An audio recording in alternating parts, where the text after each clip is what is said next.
tinatanong natin ang sarili natin, ano bang nagawa ng tao na ito? Nangako siya, sorry ma'am,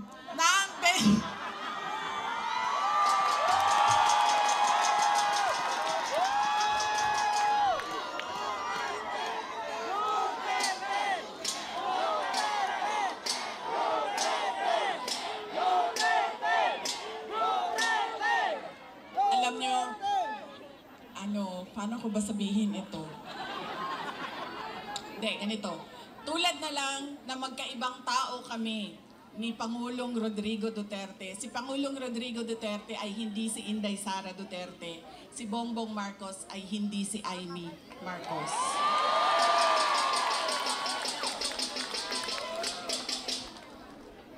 Ito, hindi na ako nagpaalam sa'yo. Sasabihin ko na, nga naman, sige manig. So, tanggalin na lang natin ito. Okay lang sa'yo? Mura siyang matuwan.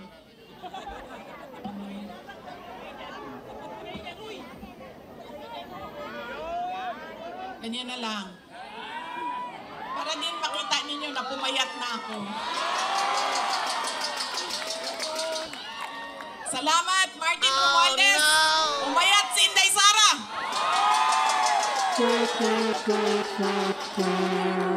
Uy, kajut lang ba? Seryoso, seryoso. Mahal ko kayo, ma'am. Ito, hindi na ako nagpaalam kay Senator Amy, ha? Kasi hindi ko naman alam na nandito siya. Noong October 2023, pumunta ako sa kanya. Sabi ko sa kanya, pwede mo ba akong tulungan? Kailangan ko kausapin ang Pangulo. Kasi nakikita ko sa mga plano nila at nabasa ko sa mga plano nila, meron silang ipa-file na impeachment na kaso. Oh, so, no! sinamahan niya ako. Ito yung araw bago umalis si dating Pangulong, si Pangulong Bongbong Marcos.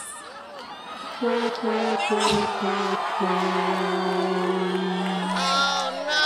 Hindi ko sinadya yun. Hindi ko sinadya yun, ha? Pailan na, kayo lahat, pailan ng sedition. Kayo dyan, may kaso na kayo bukas. Wait lang. So, ito yung araw na paalis siya, papuntang Amerika. Pumunta kami, sinamahan ako ni Senator Amy. Siya yung kumuha ng oras ng schedule para makausap ko si BBM. Noong nandun na kami, binanggit ko sa kanya ang impeachment. Pero hindi yung impeachment ang gusto kong marinig ninyo na kwento ngayong gabi na ito. Doon sa pag-uusap naming kaming tatlo lang yun eh, pasensya na silang dalawa. Marites yung nandoon sa harap, nilang dalawa. Nag-uusap kaming tatlo, nabanggit ni BBM ang pag-amenda ng konstitusyon.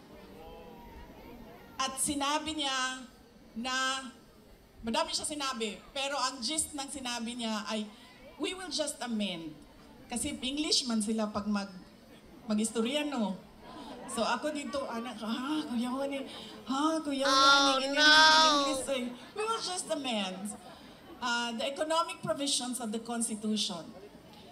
Nakirinig ko at nakita ko talaga na sumagot si Senator Amy.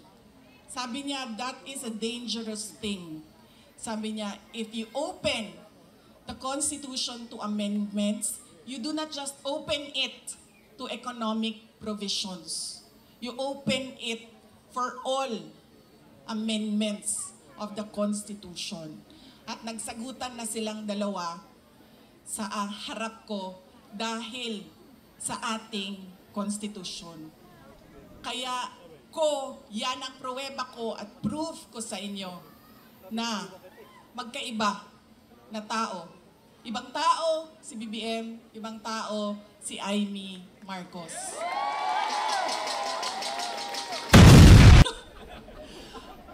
Kalimutan ko na yung sasabihin ko ba. Tatlong paalala. Hindi natin tinitingnan kung ano ba yung mga pangako niya noon. Tumakbo siya noon, may pangako siya. Binigay ba niya? Diba? 20 pesos ang kilo ng bigas. Tapos ngayon, okay na daw. After 3 years, 3 taon Oh ng campaign no! promise o pangako sa eleksyon, ibibigay ngayon. Pero ibibigay lang sa Visayas. Para bang hindi kayo nagugutom dito sa syudad ng Maynila. At parang hindi Oh nagkukulang no! ang pera ninyo pambili ng pagkain. Kaya dapat tinitingnan natin. Sumayaw, oo. Kumanta, oo. Bakit hindi? Pero tinitingnan natin. Ano ba ang pangako? Binigay ba o hindi? Bakit hindi binigay ang pangako? Dahil nagsinungaling? O dahil hindi talaga maibigay? Pa? Oh no! Yan yung unang. Lagi na lang tayo bangag. Sorry, ma'am. Nambubudol. I'm sorry, ma'am. Oh no! Masabi ko, okay na, mas ka.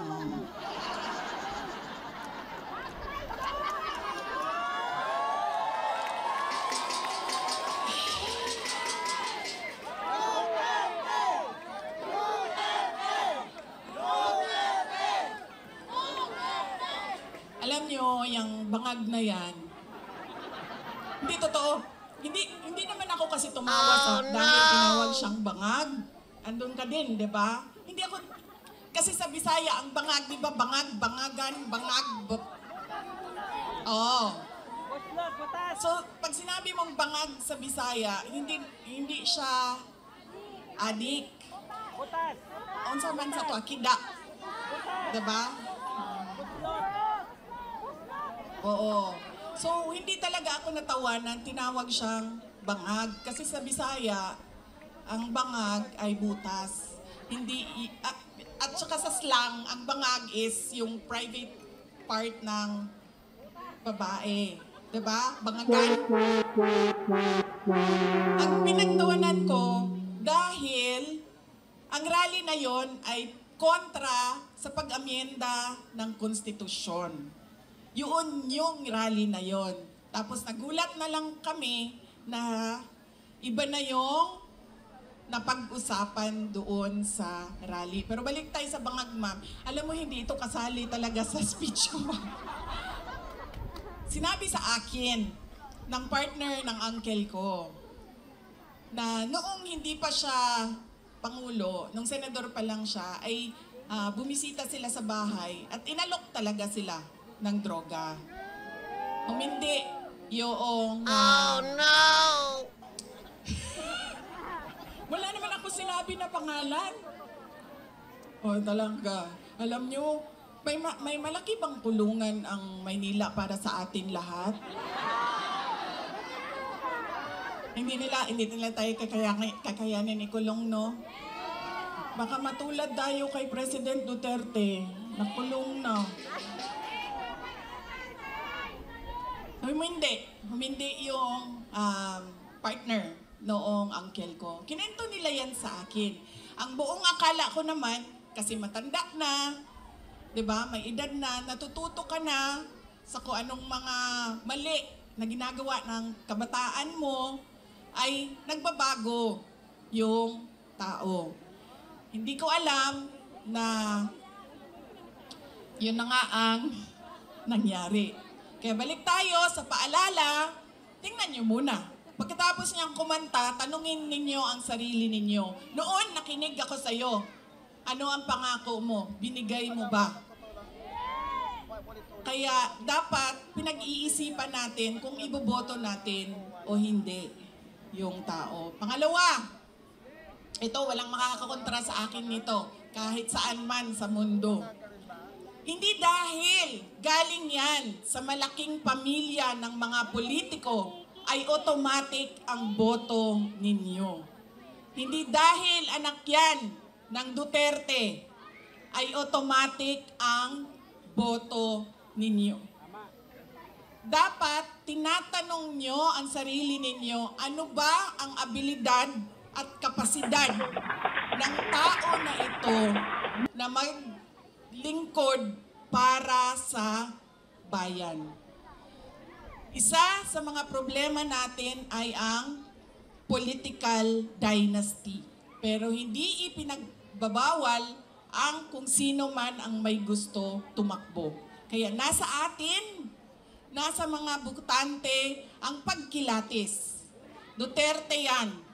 Anong abilidad niyan? Anong kapasidad niyan? At sino yan siya? Pangatlo, at huling problema natin, paulit-ulit, behavior, ugali natin sa eleksyon, sa halalan, ay yung palitan ng boto at pera. Dahil ilang beses na kayo tumanggap, magkano bilihan ng boto dito? Oh no! 1,000. Grabe, 1,000 lang? Galing ako. Bigas ang ano dito, palitan. Oh, ilang kilo? 5 kilo. So, magkano yun? 250? Mga 1,300 total na yon ang bili. Alam mo, lugi kayo. Taasan niyo yung presyo ninyo. Kasi galing ako doon sa Bacolod kahapon. Tinatanong ko, magkano bili ng boto dito? Noong 2019 daw, 2,000. 2022, 3,000. See? Sabi ko, taasan ninyo ang presyo ninyo eh. Tapos nung ito daw, itong eleksyon na ito, 2,000 to 3,000. Sabi ko, hindi nyo pa alam kung magkano kasi wala pa namang bilihan. Pero sabi nila, 2,000 to 3,000 daw yung bilihan ng boto doon. Kaya kulang ang hingi ninyo.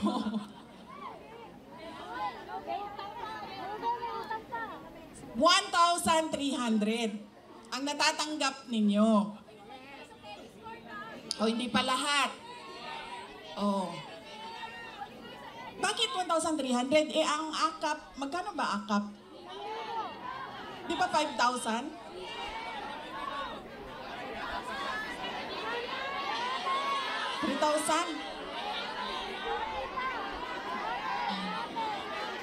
May kaltas pa yun. Di ba?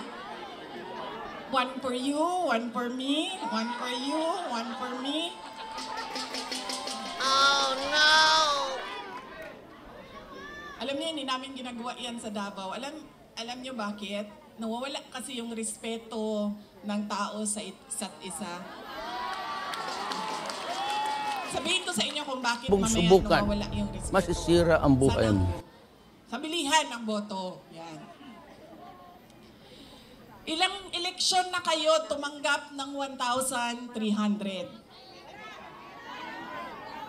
Ilang eleksyon na tumatanggap ang mga botante ng Pilipinas ng pera kapalit ng boto nila. Pero bakit mahirap pa rin ang ating bayan? At bakit hirap pa rin kayo bumili ng bigas? Kasi dapat kung akap yan at galing yan sa gobyerno, tanggapin nyo, pero tanungin nyo naman yung sarili nyo. Ang nagbigay ba nito ay karapat-dapat maging leader ng bayan natin?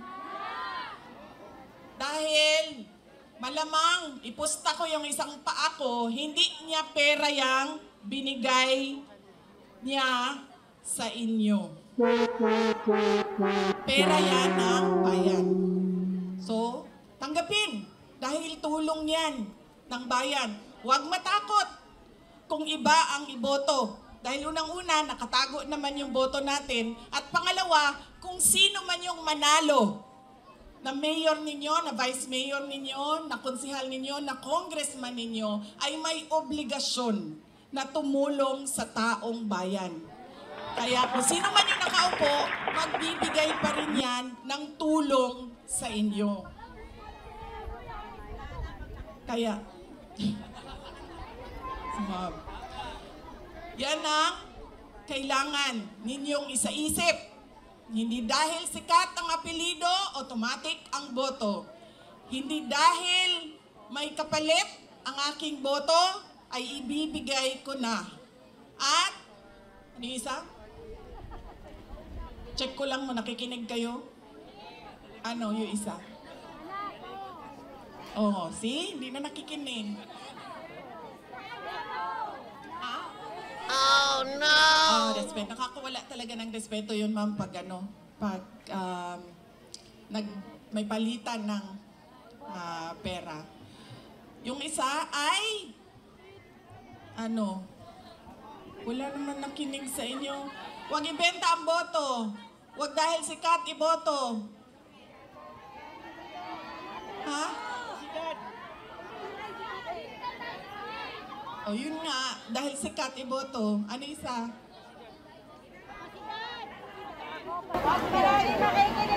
Oy, grabe. Kung saan man ako pumupunta, nangungumusta sila lahat. Tapos nagpapasabi pa sila, kanina, meron iilan dyan sa likod na pakisabi, kamusta kay Tatay Digong. Kahit hindi ko siya kilala, lagi yung mga tao, hindi ko kilala sa pangalan, sinasabi nila, pakikumusta kay Tatay Digong. Ayun. Siya po ay nakakulong. Anak po ako ng nakakulong na at okay naman siya. Madami din ang nagtatanong, kamusta na si Tatay Digong? Sinasabi ko, lagi okay naman siya. Ang problema lang ay hindi siya marunong maglaba, magluto, at maglinis ng kwarto. Dahil yon ay ginagawa sa kanya lagi ng mga asawa niya. Madami pong asawa ang aking tatay. Oh no! So tanggapin po natin ang mga pera galing sa mga politiko. Pero wag po nating silang iboto. Okay, ito po ang update kay PRRD. Kong, kamusta po si Tatay Digong ngayon? Okay naman. Tawa ng tawa, kwentuhan, at pinapabot niya sa Pilipino na he loves his country and the Filipino people and he will remain na utusan ninyo. Galing pa sa tatay niya raw, sa kanya hanggang sa aming mga anak. Yun yung gusto niya paabot sa inyo na kami ay forever, ang pamilya namin, maging utusan ng mga Pilipino. Sabi niyo, tumatawa siya. Ano yung pinagtatawanan niya kanina? Mga jokes namin sa pamilya. Okay. Ano ho, may mga special request ba siya or? Yun, pajama. So, bibili ako mamaya. Primark lang siguro para mura. Oh, Banda sir. Tapos, yun, brief. Mga ganyan. Tapos, itong jacket gusto niya. Hindi naman maiwan. Anong style ng brief? Sir, may tanong kasi sir kung nalabhan na ba daw nimo ang brief sa imong papa. Karon na pa sa sulod. Basig Monday siguro. Depende sa ang mga security gatabang mapuglabas sa iya. Kay sila. Itong mga Dutch security Yes, tumutulong sa kanya, ha?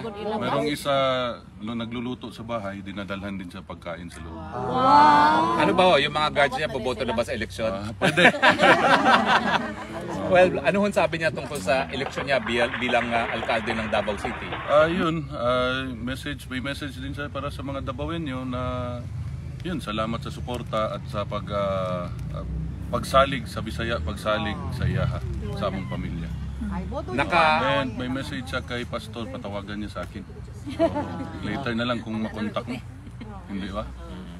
Pinapabot yung happy birthday greeting niya kay Pastor. Kay Senator pala. Ano ho? Hindi piling sabihin dito ko. No. Naaabala ba ho si Presidente na nandito siya habang magkakaroon ng eleksyon? Hindi naman. Sabi niya, nandyan naman daw si Pasting. Ayan na raw ni Pasting. Kamusta naman po ang lagay natin sa Davao City? Ako? O siya? Yung buong pamilya po. Yung buong pamilyang Duterte po. Sana okay lang. Sana okay lang. Ano ba ho? Meron ba tayong kailangang katakutan sa mga katunggali natin sa politika sa Davao? Yan, wala akong... Yan, hindi ko alam. Ito, ang Panginoon na bahala sa kanila. Tapos tinatanong niya kung may maganda dito, sabi ko marami. May Norway ganda, may German ganda. Sa pagkain po, okay na ba ho yung pagkain? Okay naman. Meron nga yung isang security linulutuan siya. Linulutuan din dinadalaan siya. yan. Dinadalaan. Mababait sila lahat. Sir. Maglabas. Mabuti naman. Tapos yung lang maglaba nga, Coke Zero. Madala lang namin. Ngayon, nasa ano siya? Nasa medical. Sir, Pagkain. sir, may nalaman ba ni Tatay Digong, sir, na may 20 pesos rice na daw ngayon na... Kung istoryahan? Kasi nga, sir. Katawa naman po. Tumawa, sabi ko, legalize vote buying. Okay, sir. Correct yun. Correct. Sabi ko, bakit pildihono na sila sa Visayas? Bukbukon na, bukbukon. Maliban sa vote straight PDP kong plus 2, wala nang dinagdag. Wala naman. Pasalamat lang siya sa taong bayan. Yun lang. Parati niya inibalik-balik. Hanggang kailan po kayo dito sa Dahig? Secret! Habang nandito ka, may Korean beef nandito. Nako, baka mamaya kasi laki na tayong dalawa ko. Ano na lang kong mensahe sa mga Pilipino, buong sanlibutan na patuloy na sumusuporta sa pamilyang Duterte. Ulitin ko, maraming salamat sa pagsuporta niyo sa tatay ko, kay Bibi Inday at sa aming pamilya. Hindi ko alam kung paano sabihin yung papasalamat ng pamilya namin. Sobrang laking pasalamat talaga. Hanggang sa dulo. Salamat. Walang iwanan. Thank you. Umulan o uminit, sir, nandito lang kami, Huwag sir. ang ginamos, kauno na natin. Yes, sir. Sir, anang na ba kay message, sir, sa mga kababayan nato na naghulat o nagtanaw karon sa Pilipinas, sir, sa umaabot na election or sa among suporta na unwavering dedication, sir? PDP laban, vote straight PDP laban, palihog. Dakong tabang sa pamilya. Thank you, sir. Sigaw ng taong bayan, Tatay Digong! Bring him home! Bring him home! Bring him home! On top of the news, the latest piece of fake news going viral on rotting grains of rice sold at 29 pesos a kilo shows the desperation of trolls and haters to throw anything at the wall and hope one sticks. Then again, the distribution of rice at 20 pesos a kilo in the Visayas region is still being finalized by the DA and the LGUs concerned. Our Kenneth Paciente fills us in with more. This is the viral video showing a sample of low-quality rice. According to the post, this is allegedly being sold for 20 pesos and is being linked to the government's program. The palace lambasted the said post, saying that it is clearly just a smear campaign from critics. That's fake news. Disinformation. Mag-ingat po tayo, lalo-lalo na po, na pinakita po ni Senator Tolentino ang halaga sa isang cheque para sa mga keyboard warriors. So dito po mag-ingat po ang mga Pilipino dahil ang ibebenta po na bigas ay yun sa mga authorized outlets. The palace also questions how such rice could already exist when the Department of Agriculture and local government units are still in the process of mapping out the rollout of the program in the Visayas region. According to them, the motive is clear. There are some who do not want this such program to succeed. Hindi pa po nasisimulan ang paglabas ng bigas na ibebenta sa market at sa kadiwa. Patungkol po dito sa proyektong ito. Hindi pa nga nakikita, wala pang nakikitang bigas na ibebenta, pinipintasan na panghayop. Sinabi na rin po ni Secretary Laurel ang pagkadismaya niya sa statement na ito ng Vice Presidente. Amid the criticisms, Castro again emphasized that the program will push through to address the needs of Filipinos. She also guaranteed that good quality rice will be sold. Ang kagustuhan po ng Pangulo ay makapagbigay ng magandang serbisyo sa inyo. Huwag po natin hayaan ang mga ganitong klase ng pananalita ay makasira, hindi lamang sa Pangulo, kundi sa buong bansa. Hindi pa po nagro-roll out itong mga ibebentang bigas. Hintayin na lang po natin kapag po natapos na po yung guidelines at nailabas na po ito. At saka natin mapapakita kung ano ba ang magiging resulta para sa mga kababayan natin, lalo na pagka nasa laylayan ng lipunan. The palace also said that the program will first be implemented in the Visayas since local officials there were the first to express their willingness to cooperate. From PTV Manila, Kenneth. Hindi naman yung kalidad na bigas yung usapin dito eh. Hindi yung kalidad. Ang usapin dito yung timing. Bakit kung kailan eleksyon at saka maglalabas ng 20 pesos na bigas? Eh lumalabas vote buying na yan. Pababanguhin niya ang rating ng presidente at magbe-benefit yung alyansa. Yung mga tumatakbo ng pagkasenador sa ilalim niya. So nagagamit na yung pondo ng taong bayan sa eleksyon. Yun ang problema dyan.